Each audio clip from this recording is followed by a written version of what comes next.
Shalom Bapak Ibu, saudaraku yang dikasihi Tuhan, kita akan belajar firman Tuhan. Saat ini kita akan membaca dari kitab Wahyu pasal 13 ayat 1 sampai dengan ayat yang ke-10.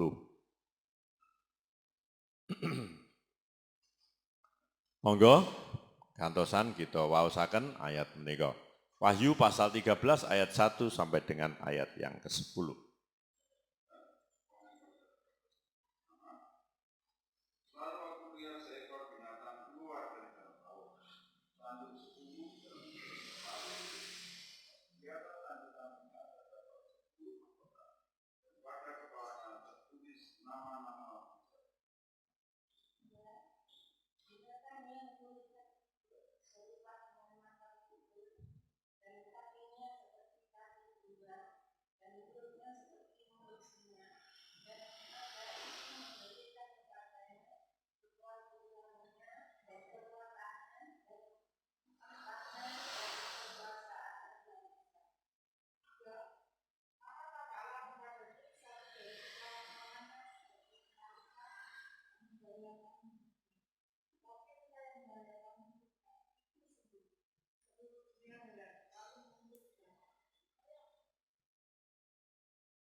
Ia membuka mulutnya untuk menghujat Allah, menghujat namanya dan kemah kediamannya, dan semua mereka yang diam.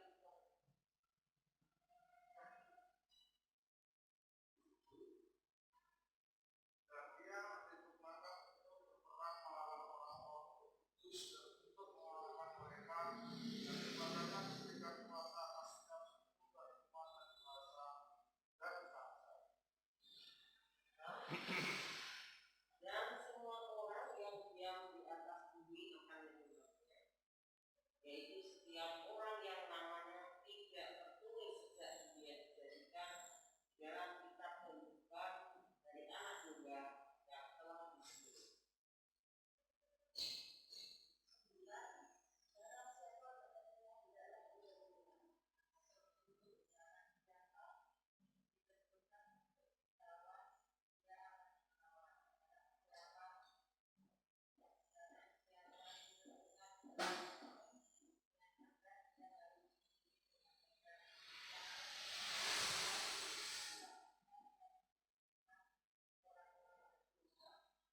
Ya, puji Tuhan, Bapak Ibu, saudaraku yang dikasihi Tuhan. Kembali firman Tuhan mengingatkan supaya kita kuat di dalam iman, karena di dalam kita percaya Tuhan itu ada kuasa yang ingin membawa kita jauh dari Tuhan. Makanya kita harus dekat dengan Tuhan, melekat dengan Tuhan, bahkan hidup di dalam Tuhan. Ya, di sini kita akan belajar bahwa ada binatang yang keluar dari dalam laut. Kalau di ayat 11 dan seterusnya, itu ada binatang yang keluar dari dalam bumi. Rupanya binatang yang keluar ini sudah diberitahukan oleh Daniel itu pada abad 6 sebelum Masehi. Daniel sudah memberitahu ada binatang yang aneh.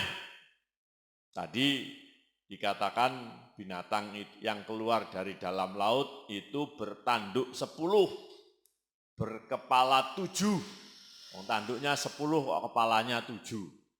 Ya, aneh kan?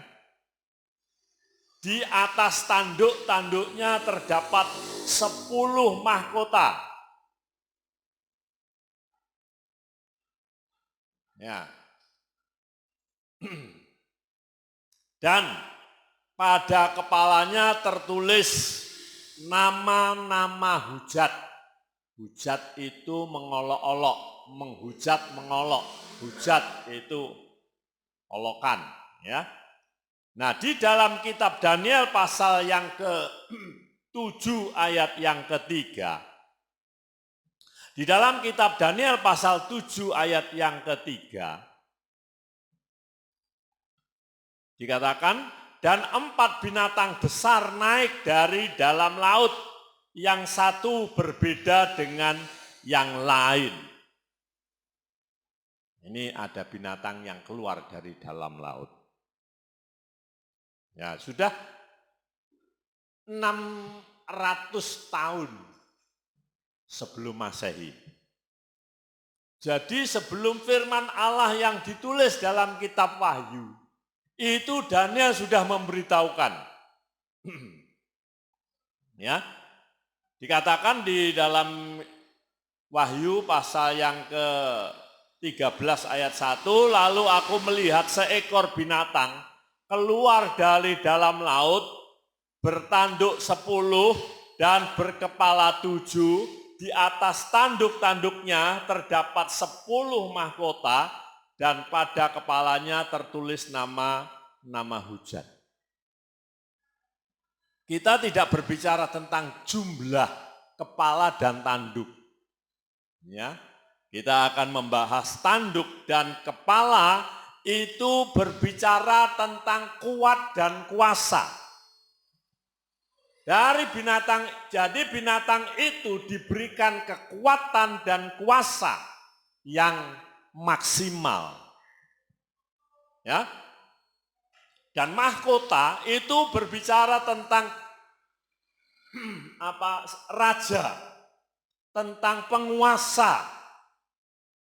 Nanti ada penguasa-penguasa yang menjadi pengikut binatang ini. Ya. Ya, jadi kalau tanduk itu berbicara tentang kekuatan, ya tanduk. Kalau mahkota itu berbicara tentang penguasa. Jadi binatang ini mempunyai kekuatan dan kuasa yang luar biasa, bahkan nanti masih diberi support kuasa dari naga yang kita tahu adalah iblis. Ayat yang kedua, binatang yang kulihat itu serupa dengan macan tutul. Binatangnya ini kombinasi, saudara. Saudara bisa menggambarkan binatang yang kombinasi ini, kalau digambarkan ini mengerikan. Binatang yang kulihat itu serupa dengan macan tutul. Rupanya kayak macan tutul. Dan kakinya seperti kaki beruang. Kalau macan itu yang kekuatannya ditaring. Tapi beruang itu kekuatannya dicakar. Jadi ini binatang perusak yang maksimal begitu ya. Binatang yang kulihat itu serupa dengan macan tutul, dan kakinya seperti kaki beruang, dan mulutnya seperti mulut singa. Itu kombinasi model binatangnya, model binatang pembunuh, binatang semuanya ini kanibal. Ya. Pembinasa yang luar biasa di sini.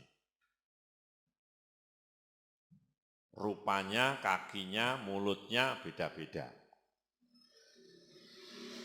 Dan naga itu memberikan kepadanya kekuatannya dan tahtanya dan kekuasaannya yang besar. Binatang yang sudah seperti itu kondisinya, itu masih dapat support tenaga dari naga. Nah, kita kalau berbicara binatang yang ada bentuknya seperti ini, kita tidak membicarakan nanti yang menjadi perusak itu binatang, enggak. Ini berbicara tentang sifat-sifat orang yang seperti itu. Ya, kerakusannya luar biasa, baik dari mulutnya, dari cakarnya, taringnya. Ini binatang pembunuh yang sempurna lah. 3 binatang yang digambarkan di sini jadi satu. Masih mendapat kekuatan dari iblis, dari naga. Dikatakan, dan naga itu memberikan kepadanya kekuatannya dan tahtanya dan kekuasaan yang besar. Dari sini saya mempelajari bahwa ini merupakan tandingan dari Tritunggal Allah. Ya, ini iblis, nabi, dan pengikutnya, nanti ada pengikut-pengikutnya. Gambaran Tritunggal, tandingan. Dari tandingan Allah Bapa, Allah Anak, dan Allah Roh Kudus. Hati-hati kalau ada orang yang ngodorupo, ya, firman Allah sudah mengingatkan bahwa penyesat-penyesat itu dari antaramu, dari orang percaya, yang tadinya percaya.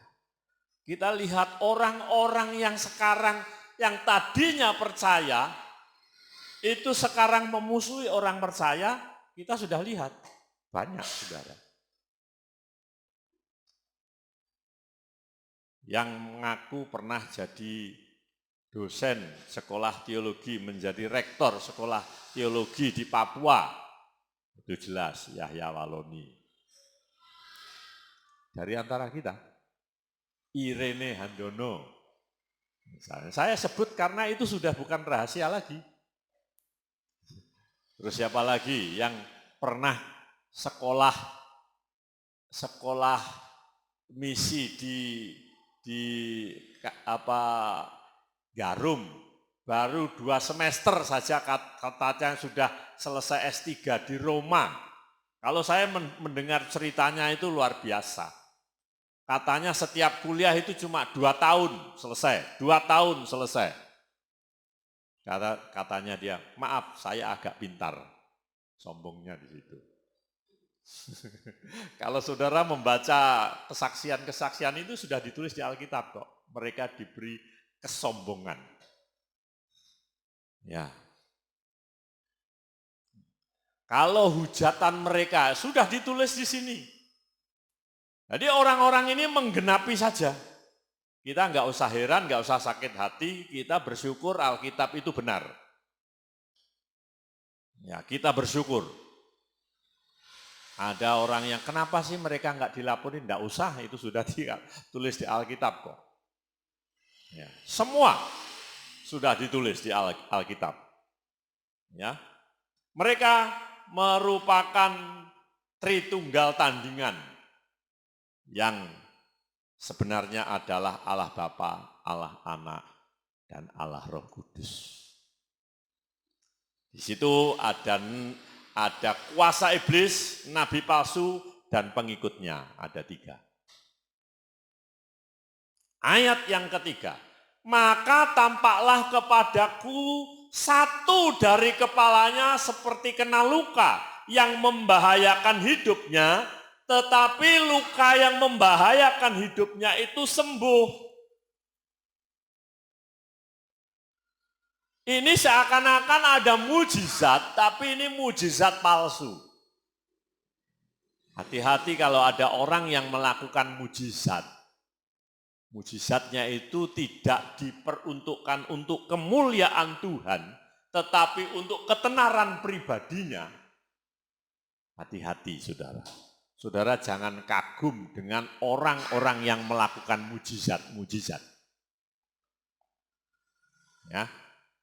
Di sini dikatakan, maka tampaklah kepadaku satu dari kepalanya seperti kena luka. Masih seperti, saudara.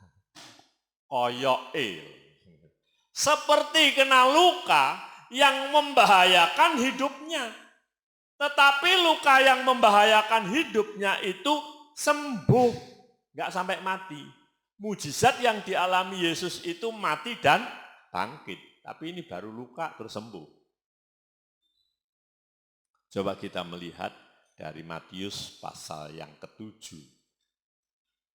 Matius pasal 7. Ini supaya saudara tidak gampang hanyut kalau ada pendeta yang kelihatannya luar biasa mengadakan mujizat, sementara pendeta Sanan Kulon urung tahu. Kok Pak Wi ora tahu to nek wong lara untu dijamah sembuh. Ndak. Hati-hati kalau saudara hanya mengejar, memburu mujizat. Di dalam Matius pasal yang ke-7,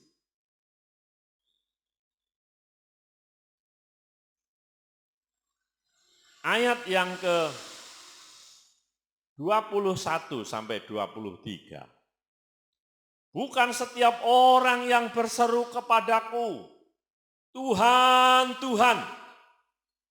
Artinya berseru Tuhan, berdoa ya. Bukan setiap orang yang berdoa. Ya, berseru kepadaku, Tuhan, Tuhan, akan masuk ke dalam kerajaan surga. Melainkan dia yang melakukan kehendak Bapa-Ku yang di surga. Pada hari terakhir, banyak orang akan berseru kepadaku, Tuhan, Tuhan, bukankah kami bernubuat demi namamu, dan mengusir setan demi namamu, dan mengadakan banyak mujizat demi namamu juga? Pada waktu itulah aku akan berterus terang kepada mereka dan berkata, aku tidak pernah mengenal kamu. Enyahlah daripadaku, kamu sekalian pembuat kejahatan.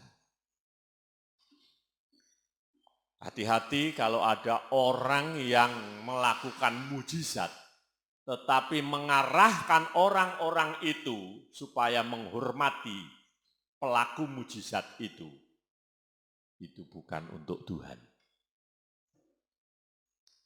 Ya, Yesus saja kalau melakukan mujizat dia berdoa, Bapa supaya mereka percaya kepadamu. Kalau Tuhan, kalau Bapa mengutus aku, diarahkan untuk kemuliaan Tuhan. Ya. Ayat kembali ke dalam kitab Wahyu pasal 13. Mereka itu mendapat luka tetapi sembuh. Dapat mujizat. Berikutnya di ayat yang ketiga titik terakhir tadi, seluruh dunia heran lalu mengikut binatang itu. Mujizat yang dilakukan bukan diarahkan untuk kemuliaan Tuhan, tetapi supaya orang itu menjadi pengikut pelaku mujizat itu. Hati-hati saudara. Kalau ada pendeta yang melakukan mujizat terus orang berbondong-bondong ikut dia, hati-hati. Kemarin saya mendengar ada pendeta yang bersaksi. Tapi dalam kesaksiannya kalau saya cerna sebetulnya itu bisa melukai orang lain. Bisa membuat hamba Tuhan lain minder. Ya mungkin ya ada unsur kesombongannya juga. Dia bersaksi, puji Tuhan saya menginginkan bangun gereja yang besar. Sekali kebaktian ribuan orang, ini di Bandung saudara. Kami membutuhkan biaya sekian triliun, bukan miliar lagi, saudara. Hanya untuk bangun gedung gereja, sekian triliun. Sementara banyak anak-anak Tuhan yang menderita, yang kekurangan, harusnya uang sekian banyak itu disalurkan ke mereka yang kekurangan, saudara. Tujuannya apa? Bangun gereja besar. Jangan-jangan dia bangun menara Babel, saudara. Ini pendeta dengan bangga bersaksi. Kita bangun sekian triliun. Sudah ada dana cukup. Ini terjadi di Bandung. Saya mendengar kesaksian itu mesakne malahan. Ya, dia membangun menara Babel. Dana yang sekian banyak itu bisa disalurkan kepada penginjilan-penginjilan di daerah-daerah, saudara. Ya puji Tuhan. Kalau ada saudara-saudara yang menderita, yang kekurangan, greget kita itu muncul gitu loh. Puji Tuhan. Kemarin saya mengunjungi anak Tuhan yang lagi posisi di bawah nol. Dulu pengusaha sukses, pada waktu sukses sombong. Sekarang jatuh miskin. Tokonya dijual, rumahnya dijual, semua aset jual semua. Itu pun tidak nututi. Masih banyak utang. Dia bersembunyi di satu daerah terpencil jauh dari keramaian. Wis desa, gunung, pedalaman, wis golek yangel. Ya, saya ke sana. Saya umumkan kepada teman-teman hamba Tuhan. Hari Jumat yang lalu, 2 Jumat yang lalu, saya umumkan kita akan berkunjung kepada saudara yang dulu pernah memberkati kita, tetapi sekarang dia dalam kondisi di bawah nol. Wah, orang-orang semangat. Gowo Pak Wi, gowo Pak Wi. Bingung, mana sing ngusul, gowo beras saya. Urunan tuku beras ben seragam. Kita beli supaya seragam. Saya putuskan, semuanya bingung, saya putuskan. Wis, sampean duwe lenga digawa lenga, gawa gula, duwe gula digawa gula, sing duwe beras digawa beras, sak gawane. Ndak usah seragam. Nah, tas nampa koperasi barang duwene kuwi ya digawa kuwi. Ya. Ada yang titip duit. Nah, semuanya semangat memberkati. Nah, daripada uang triliunan itu untuk bangun satu gedung gereja, ada banyak orang-orang seperti ini yang membutuhkan. Dia berkata, uang 100.000 saja enggak punya. Dia nangis waktu bersaksi. Hamba-hamba Tuhan ada yang ngasih duit dan saya juga ninggali sedikit, ya, duwene gula, duwene lenga sak gawa lenga. Wis, ana sing aku nggo duwene mie instan Pak Wi, ya wis gawonen sembarang. Ana hamba Tuhan desa Kaliwungu. Pak Wi aku panen lombok gawonen. Panene lombok digawa, wis sembarang digawa. Puji Tuhan mereka semangat. Ini ada orang, saudara kita yang lagi kekurangan. Kan begitu memberkati. Orang ini, weh niki kokean Pak Wi nek sementen niki mengke kula dum-dum teng tangga-tangga, monggo. Silahkan untuk memberkati mereka jadi saksi. Ya. Terus ada yang masakannya macam-macam. Tadinya yang ada hamba Tuhan yang merasa diberkati lebih ini, wis sing brang kidul, maksudnya kidule ke Samben kidul, Malang Selatan ada 2, terus Kaliwungu, Kalipare dan Barisan itu ada Malang Selatan. Wong telu urunan 500 beh aja to. Tinggi masak lho. Aja. Masake sak duwene ae. Enek sing duwe pitik dicekel dibleh ngono ae lho, ora usah urunan. Karepe nggawa RW. Iki awake dhewe kunjungan apa arep pindah mangan. Wis ora usah rena-rena. Ora usah nggawa RW. Sing elor gak gelem kalah. Samben munggah aku urunan tuku babi. Malah anak sing aku nek urunan neh aku ora melu.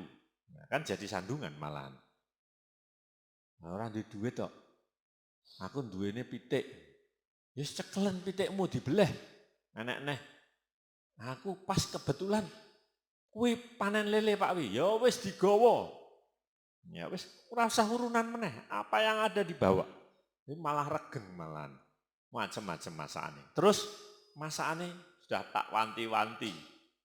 Ada yang setuju juga. Biasanya awake dhewe lek ngene iki terus mulih gontrot. Ya nggawa dhewe-dhewe ini untuk kali ini ditinggal kabeh. Jadi masakane wis enggak enek sing dibawa pulang. Semua ditinggal. Nah, ini kekuatan kita enggak seberapa tapi malah bisa memberkati orang-orang di sekitar situ yang tidak biasa mangan seperti itu, ya jadi ikut menikmati. Tapi saya pesan kepada yang saya kunjungi, Pak, ini masakan kita itu ada yang babi, ini nggak usah dikasih tetangga wis, tetangganya belum ada yang kenal Tuhan, sing iki ojo Pak, oh nggih. Jadi sop kacang merah dan sambal goreng yang ada babinya nggak usah dikasih orang. Nanti malah jadi batu sandungan. Yang lain bisa lah. Ya, misalnya iya. Jadi jangan ada kesombongan dalam pembicaraan kita, dalam kesaksian kita. Kalau kita diberkati dengan rendah hati, kita bisa berbagi kepada orang lain. Ya, puji Tuhan, saya dengan Bu Yos, kalau Bu Yos cuma titip saja, sudah saya sampaikan, beliaunya sudah telepon Bu Yos, terima kasih. Kami semua bawa, nggak ada yang tangan kosong. Ya. Jadi kalau kita diberkati, jangan ada satu pikiran pun, sedikit pikiran pun untuk mengambil kemuliaan itu. Kita bawa untuk kemuliaan Tuhan. Mereka ini, binatang ini sudah sembuh. Binatang ini mendapat mujizat. Tetapi luka yang membahayakan hidupnya itu sembuh. Sehingga efeknya seluruh dunia heran lalu mengikut binatang itu. Ini tujuan mereka untuk mencari pengaruh, pengikut. Kalau kita melakukan apa-apa, kita tidak cari pengaruh untuk mengikut kita, enggak. Kita bawa pengikut itu untuk mengenal Tuhan, menyembah Tuhan, memuliakan Tuhan, bukan untuk kita. Ayat yang keempat. Dan mereka menyembah naga itu. Ini hasilnya, saudara. Banyak orang melihat mujizat palsu itu akhirnya menyembah naga, menyembah iblis yang memberi kekuatan kepada binatang itu. Dan mereka menyembah naga itu karena ia memberikan kekuasaan kepada binatang itu. Dan mereka menyembah binatang itu. Jadi menyembah iblis, menyembah nabi palsu, para pengikut-pengikut ini.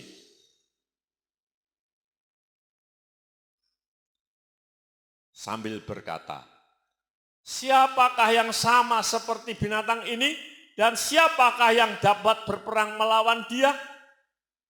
Ini kekagumannya, pujiannya ditujukan kepada binatang itu, ditujukan kepada iblis yang memberikan kekuatan kepada binatang itu. Kalaupun saudara dapat memenangkan jiwa, kita arahkan setiap orang untuk menyembah Tuhan, bukan untuk kagum kepada kita, enggak. Ya.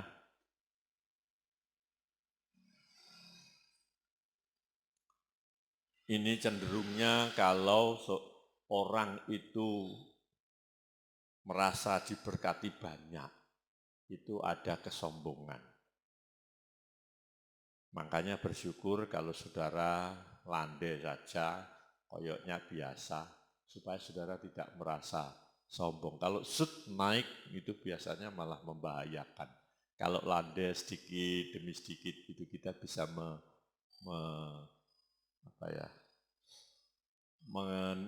menikmati berkat itu. Kemarin saya ada hamba Tuhan, ya waktu saya ke sana, itu hamba Tuhan ini lagi bangun dapurnya di plafon.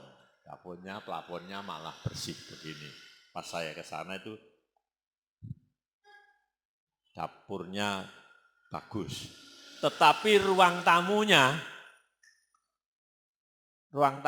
plafonnya gede. Demplah-demplah. Wayah iki mbok gedhe iki sing dibenahi pawone keri. Oh ini ndak akan saya ganti. Kalau dibenahi iya, tapi ben panggah gedhe. Tujuannya apa? Ben kelingan zaman rekoso. Dia bilang begitu. Ya enggak toh, pokoknya panggah kelingan zaman rekoso maksud diganti gedheke. Ora kok panggah demplah-demplah. Nanti malah ada pikiran negatif. Saya bilang begitu, nanti jangan dipakai untuk alat cari dana. Wah demplah-demplah ben diganti panggah oleh dana. Saya bilang begitu guyu. Maksud saya itu ya dibenahi pisan, diganti, tak bantu dongo, ora bantu dana, aku tak bantu dongo. Ya, gitu. Ya, katanya intinya kesaksiannya ben panggah rendah hati. Rendah hati itu bukan karena tampilannya, saudara, tapi karena sikap hatinya. Walaupun tampilannya sudah bagus kan, kalau tetap rendah hati ya bisa saja, tidak pamer. Ya. Jadi Bapak Ibu, saudaraku yang dikasihi Tuhan, jangan ada sedikit pun kesombongan. Kalau ada orang kagum kepada kita, kita justru bawa dia untuk kagum kepada kita. Naga ini memberi kekuasaan kepada binatang itu. Pada waktu banyak orang kagum, itu dibawa untuk menyembah binatang itu. Ayat yang kelima tadi, dan ayat yang keempat tadi, mereka mengagumi binatang itu. Siapakah yang sama seperti binatang ini? Dan siapakah yang dapat berperang melawan dia? Binatang ini mendapat penyembahan dari pengikut-pengikutnya yang baru melihat mujizat yang terjadi. Ayat yang kelima, dan kepada binatang itu diberikan mulut yang penuh kesombongan. Binatang itu diberi mulut yang penuh kesombongan. Nabi palsu ini penuh dengan kesombongan. Dia bisa melakukan mujizat, lalu mengarahkan para pengagumnya itu untuk menyembah dia, untuk mengikut dia, tidak mengikut yang maha kuasa. Karena dikatakan mulutnya itu penuh kesombongan dan hujat.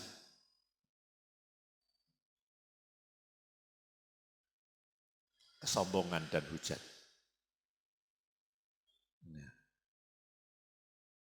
kalau kita melihat orang-orang yang menghujat Tuhan itu, saya bisa menyimpulkan itu tidak ada roh Tuhan di dalamnya. Sebab orang yang punya roh Tuhan itu tidak bisa menghujat Tuhan. Yang ada kita tunduk menyembah kepada Tuhan. Puji syukur kalau kita diberikan roh dari Tuhan sehingga kita bisa mengaku bahwa Yesus adalah Tuhan. Tapi para penghujat ini sekalipun pinter, ada orang yang pinter mengaku pinter bahasa Ibrani, pinter bahasa Yunani, punya jabatan evangelis, tetapi menghujat Tuhan, bukan roh Tuhan yang ada di dalamnya. Ya, seperti evangelis Yonatan. Siapa? Saudara tahu? Kalau saudara sering buka YouTube mesti tahu. Ada mengaku evangelis itu jabatan penginjil. Penginjil tapi tidak memberitakan Injil, malah menghujat Injil, saudara. Penuh kesombongan, kalau saya melihat itu gregetan kok saya sebetulnya. Nah, omong itu ngenyek orang lain, tapi begitu dites dengan orang yang pinter bahasa Yunani, Ibrani, kelabaan. Ternyata Ibrani, Yunani yang dia ucapkan itu cuma hafalan saja. Oleh para apologet Kristen yang pinter bahasa Ibrani, Yunani. Coba kamu baca pasal ini ayat ini, bahasa Yunaninya apa? Terus coba pasal ini ayat ini bahasa Ibraninya apa? Enggak bisa. Bacanya keliru, terus bacanya salah-salah. Nah, ternyata bahasa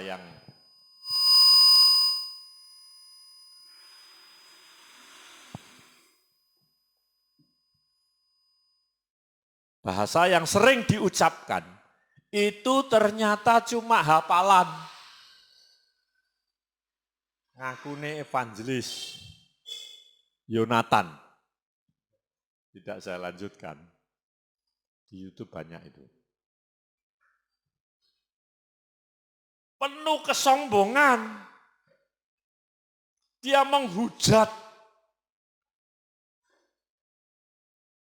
Ya. Ini rata-rata dulunya pengikut Kristus. Dulu anak Tuhan. Ada lagi Kainama. Saya sebut namanya. Kainama. Wah, ini menghujat Alkitab. Menerjemahkan Alkitab sesuai dengan keinginannya. Tidak sesuai dengan arti yang sebenarnya. Loh, katanya di dalam kitab Kidung Agung itu ada nabi yang dia ikuti sudah ditulis dalam kitab Kidung Agung. Bikin ngawur. Satu pun tidak ada ayat yang menyebutkan nabi lain selain Yesus Kristus di sini. Enggak pernah. Menubuatkan nabi yang akan datang selain Yesus Kristus, enggak ada. Tapi dipaksakan untuk ini loh, namanya ada di sini. Salah besar. Mereka menghujat. Yang anehnya, orang-orang itu mengatakan bahwa Alkitab ini palsu. Firman Tuhan ini palsu. Tetapi mereka mengais kebenaran dari Alkitab ini untuk membenarkan imannya. Ini kan keliru. Membenarkan imannya, mengais kebenaran di sini. Tapi di sisi lain mengatakan ini palsu. Ini kan bingung nih. Ya. Jadi Bapak Ibu Saudaraku yang dikasihi Tuhan. Hati-hati kalau mendengar orang yang seperti ini tinggal ngalih ya. Orang satu nggak nih. Ya kalau untuk dipelajari silakan, untuk diselidiki monggo. Mereka itu mulutnya penuh kesombongan dan hujat. Dan orang-orang seperti ini diberi kekuatan, diberi kuasa untuk melawan anak Tuhan. Ayat yang kelima itu setelah koma berikutnya, kepadanya diberikan juga kuasa untuk melakukannya 42 bulan lamanya, 3,5 tahun, kembali selalu 3,5 tahun, 3,5 tahun. Penderitaan anak Tuhan diizinkan untuk menderita, tapi dengan terbatas. Kalau kita berbicara 3,5 tahun ini bukan berbicara tentang durasi, tetapi batas waktu yang diberikan. Kuasa kegelapan boleh membuat orang percaya menderita, tapi diberi batas waktu. Iblis diberi kekuatan untuk menggoda Ayub, untuk menggocoh Ayub, untuk menyakiti Ayub. Tetapi diberi batas, awas ya, jangan kau sentuh nyawanya. Diberi batas, jangan sampai mati. Ada batasan. Kalau saudara menderita karena Tuhan, diizinkan Tuhan menderita untuk Tuhan, itu ada batas waktu, batas kemampuan saudara.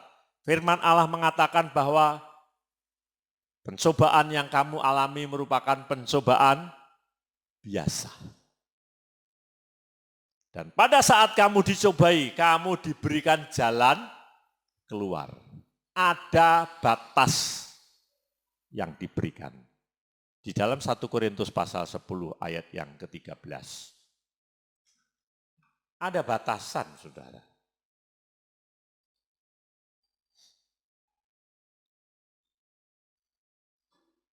Satu Korintus pasal 10 ayat yang ke-13. Pencobaan-pencobaan yang kamu alami ialah pencobaan-pencobaan biasa.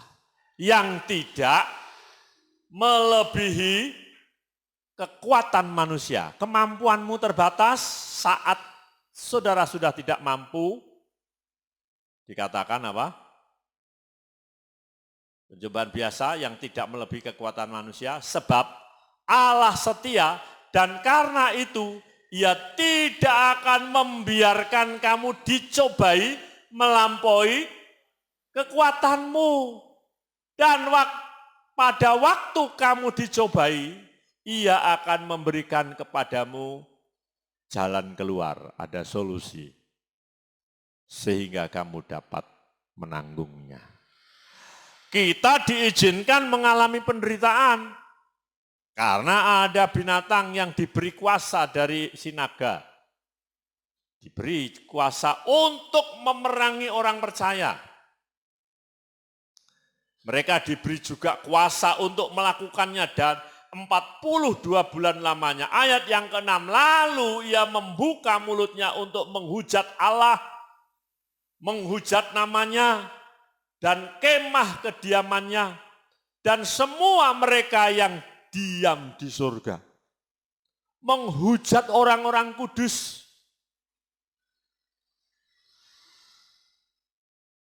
Ayat yang ke-7, dan ia diperkenan untuk berperang melawan orang-orang kudus. Diizinkan untuk memusuhi anak-anak Tuhan. Diizinkan, saudara. Tetapi anak-anak Tuhan yang menghadapi itu, jaminannya 1 Korintus pasal 10 ayat yang ke-13. Tidak melebihi kekuatanmu. Diizinkan. Tapi pada waktu pencobaan itu, pada waktu kita mengalami pencobaan itu sudah tidak mampu, pencobaan itu selesai. Saya sudah ngalami, saudara. Ya, banyak masalah itu rasanya sabut, tidak kuat. Pada waktu saya sudah tidak mampu, Tuhan menolong. Ayat yang ke-7 dalam Wahyu pasal yang ke-13 tadi, dan ia diperkenankan untuk berperang melawan orang-orang kudus dan untuk mengalahkan mereka, dan kepadanya diberikan kuasa atas setiap suku dan umat dan bahasa dan bangsa.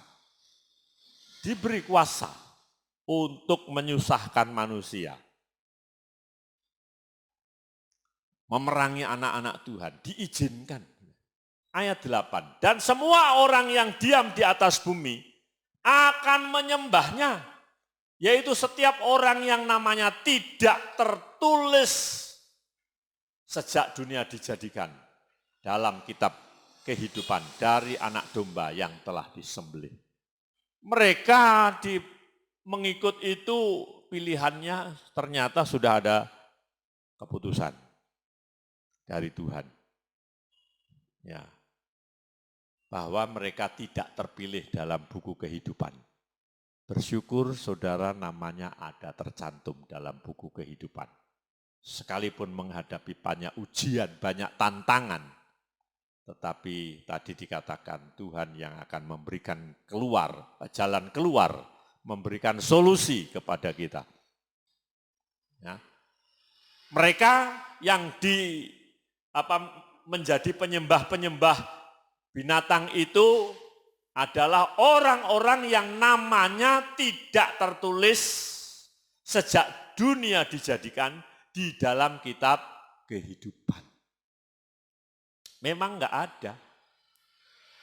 Bersyukur kalau kita terpilih. Bersyukur kalau kita ini menjadi anak Tuhan. Yesus berkata, bukan kamu yang memilih aku, tapi akulah yang memilih kamu. Tuhan sudah mengatakan begitu. Bukan kita yang memilih menjadi pengikut Kristus, tapi rupanya Tuhan yang memilih kita. Ya, ayat yang ke-8. Dan semua orang yang diam di atas bumi akan menyembahnya, yaitu setiap orang yang namanya tidak tertulis sejak dunia dijadikan di dalam kitab kehidupan dari anak domba yang telah disembelih.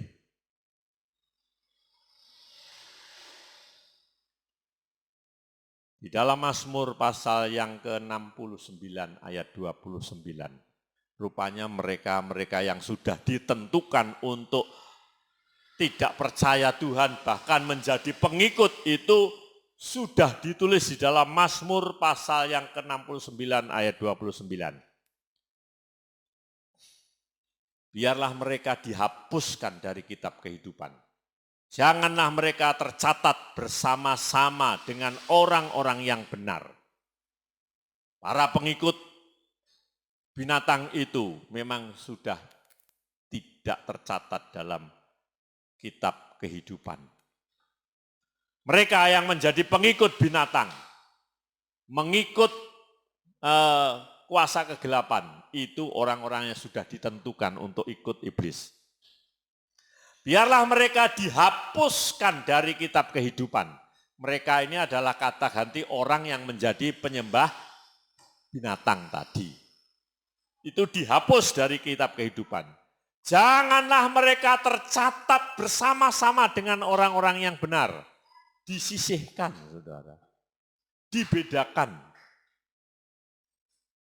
Sudah dibedakan. Kalau saudara membaca di dalam kitab surat Matius pasal yang ke-24 apa 25 itu.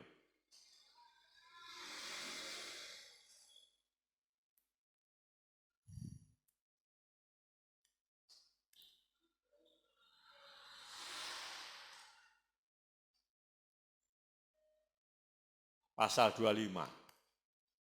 Itu sudah dipisahkan antara kambing dan domba. Sudah dipisahkan.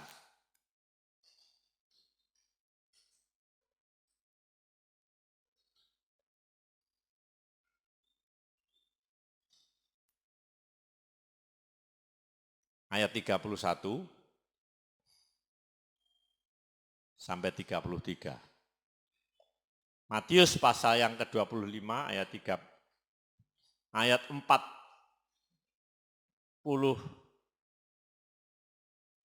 ya. Ayat 31 ya. Ayat 31 sampai 33. Saya bacakan Matius pasal 25. Apabila Anak Manusia datang dalam kemuliaannya dan semua malaikat bersama-sama dengan dia, maka ia akan bersemayam di atas tahta kemuliaannya. Dan semua bangsa akan dikumpulkan di hadapannya. Ini waktu Yesus berkuasa, semua orang kumpul di hadapannya dan ia akan memisahkan. Garis bawahi.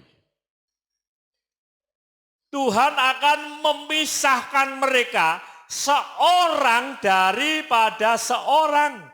Sama seperti gembala memisahkan domba dari kambing. Dan ia akan menempatkan domba-domba di sebelah kanannya dan kambing-kambing di sebelah kirinya. Sudah dipisahkan. Mazmur pasal yang ke-69 ayat yang ke-29 tadi, biarlah mereka dihapus dari kitab kehidupan, janganlah mereka tercatat bersama-sama dengan orang-orang yang benar. Dipisahkan, saudara. Ya, enggak bisa. Digabung enggak bisa. Antara gelap dengan terang itu pisah. Enggak boleh yang redup, enggak boleh yang apa? Remang-remang. Enggak ada itu wilayah abu-abu. Kalau hitam-hitam, putih-putih. Padang-padang, peteng-peteng. Enggak enek sing remang-remang, enggak enek sing samar-samar. Enggak. Itu akan kelihatan, saudara. Ya, setiap yang sombong itu juga kalau itu anak Tuhan ya ditegur sampai dikikis habis kesombongannya. Seperti orang yang saya ceritakan tadi yang punya toko besi cukup besar, asetnya luar biasa tapi sombong. Dia kalau kebaktian tidak di satu gereja. Ngolah ngalih gereja nih, ngenti-ngenti tinggoni. Ditakoni semate sapa?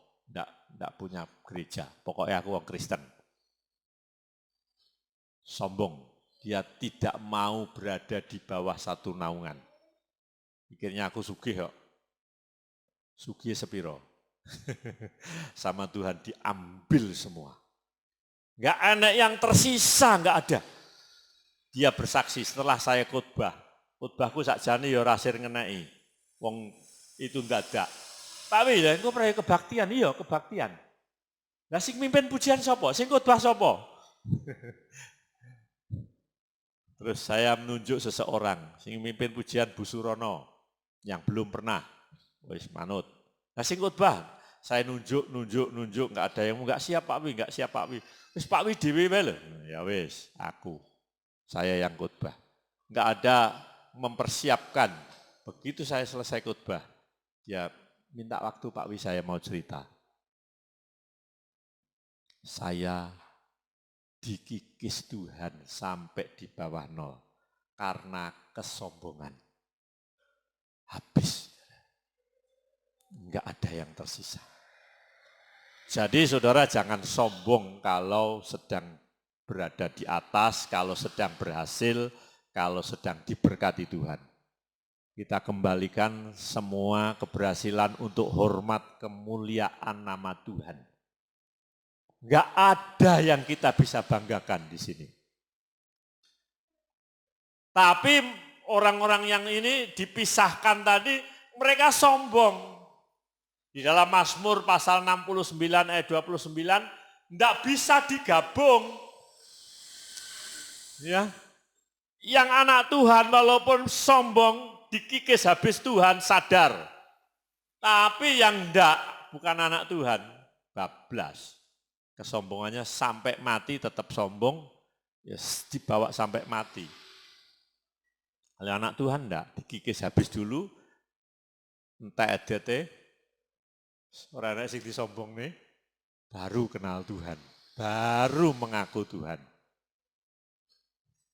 Ya, nah kita ya jangan sampai entek sih. Jangan sampai wis entek ngantek gepeng tipis, kering kerontang baru ingat Tuhan, jangan saudara. Ya, sebelum itu kita jangan sombong. Semua kembalikan untuk hormat kemuliaan Tuhan. Saya takut, kalau berhasil itu saya takut saudara. Ya. Saya kalau pas diberkati Tuhan itu takut. Takut kalau sombong. Sudah, kita kembalikan semua keberhasilan ini untuk menghormati Tuhan. Ya. Kembali dalam Wahyu pasal 13. Ayat yang ke-9. Barang siapa bertelinga, hendaklah ia mendengar. Memang fungsinya telinga untuk mendengar. Mari kita memfungsikan apa yang ada di dalam kita. Fungsinya telinga untuk mendengar, ya mendengar. Jangan berpaling. Jangan ada telinga kanan untuk mendengar, telinga kiri untuk membuang apa yang kita dengar. Bablas. Jadi apa yang kita dengar, kita dengar. Barang siapa bertelinga, hendaklah ia mendengar. Barang siapa ditentukan untuk ditawan, ia akan ditawan. Barang siapa ditentukan untuk dibunuh dengan pedang, ia harus dibunuh dengan pedang. Ada para martir yang memang sudah ditentukan, ya. Kalau tidak ditentukan, ya tidak. Jadi kalau ada orang yang pernah anak Tuhan disembelih di Poso, itu sudah ditentukan, jadi martir seperti itu. Kalau enggak, ya enggak. Ya. Petrus sudah ditangkap, sudah di dalam penjara, sudah ditentukan, ditangkap, dimasukkan penjara. Tapi Tuhan menentukan dia keluar dari penjara. Ya. Tidak disembelih. Jadi sudah ditentukan semua. Para martir sudah ditentukan. Orang-orang yang menderita sudah ditentukan. Barang siapa ditentukan untuk ditawan, ia akan ditawan. Barang siapa ditentukan untuk dibunuh dengan pedang, dia harus dibunuh dengan pedang. Yang penting, perhatikan ini, yang penting di sini ialah ketabahan dan iman orang-orang kudus. Tabah menghadapi semua. Menghadapi seperti itu kita tabah. Yang seperti ini jarang dikhotbahkan. Khotbahnya kan berkat terus, penak terus. Yang lucu terus. Tapi khotbah tentang penderitaan orang percaya enggak pernah. Saya berusaha menyampaikan apa adanya. Kalau jadi Kristen menderita, saya sampaikan begitu. Enggak pernah saya hanya menyampaikan berkat-berkat, kesembuhan, pertolongan, kebaikan Tuhan, hanya itu enggak. Kalau Alkitab mengatakan kita harus tabah menghadapi penderitaan, ya kita harus tabah. Memang begitu harusnya, supaya jangan kaget. Ternyata ikut Tuhan menderita ya memang begitu. Kemarin sudah saya sampaikan di Paskah itu kita harus mengikuti jejaknya. Tuhan menderita ya kita menderita. Tapi yang penting kita harus tabah dan iman orang-orang kudus. Kita harus mengalami penderitaan. Kalau hanya diolok, diejek itu penghinaan, hanya penderitaan verbal, penderitaan dari omongan, biasa saudara. Wah, Alkitabnya Kristen palsu bene, disebut palsu ben. Itu hanya penghinaan verbal, penderitaan verbal. Lah Tuhan itu loh sudah ngalami penderitaan fisik yang luar biasa. Diludahi di depan umum, ditelanjangi di depan umum, disiksa di depan umum. Tuhan sudah ngalami. Dan Yesus berkata, kita harus mengikuti jejaknya, saudara. Jadi Bapak Ibu Saudaraku yang dikasihi Tuhan, yang penting kita tabah, yang penting iman kita tetap kepada Tuhan. Sekalipun mengalami penderitaan, Tuhan akan memberikan jalan keluar. Tuhan tidak memberi penderitaan melebihi kekuatan kita. Dia akan memberikan jalan keluar. Amin. Tuhan memberkati kita semua.